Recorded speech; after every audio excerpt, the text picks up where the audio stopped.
matutunan yung ganitong text effect. Madali lang to mga lods. Tara, gawin natin. Let's go. Dito mga lods, kahit wala na po kayong sasakyan na gamitin, pwede naman po kayo mismo ang maglakad lang dyan. Ngayon po, umpisahan po natin dyan sa dulo nyan. Kumbaga yung walang tao o clear shot lang po. Stay lang po natin dyan yung playhead o yung puting guhit, saka po natin piliin sa baba yung freeze.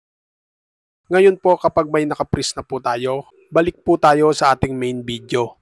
Then, ibababa po natin yan gamit ang overlay. Tapos po, balik po tayo sa pinris po natin. Dahil maigsi po yan, pahabain po natin. Ipantay lang po natin dyan sa binaba nating video. Kapag goods na po tayo dyan, maglagay naman po tayo ng text.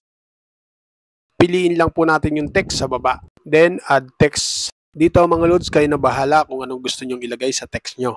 Pwede po kayo mamili sa fonts, style, at effect. Basta make sure mga lods, ang gagamitin nyo lang ay yung walang pro.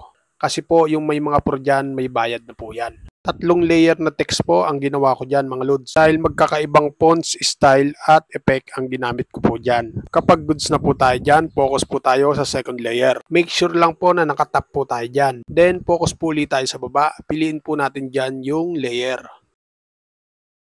Dito mga lods, nakikita po natin yung 3 text na inilagay natin at yung main video po natin. Ang gagawin lang po natin dito ay ililipat lang po natin sa harapan yung ating main video.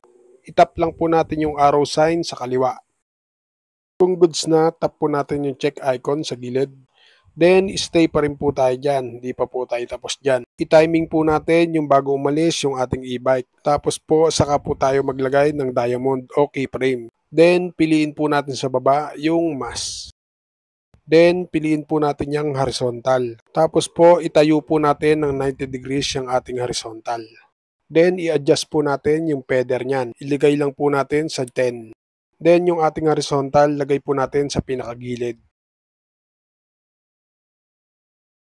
Then, abante po tayo konti. Focus po tayo sa ating diamond. Kapag nagputi na po yung ating diamond, saka po natin galawin yung ating horizontal. Dito mga lods, unti-unti na pong lalabas yung ating text na ginawa. Basta isusunod lang po natin yung horizontal dun sa e-bike o kung sa tao man ang gamit nyo mga lods. Hanggang sa makarating na po tayo sa dulo. Then check po natin kung anong kinalabasan. Finally, kapag all goods na po, ready to export na po natin mga lods.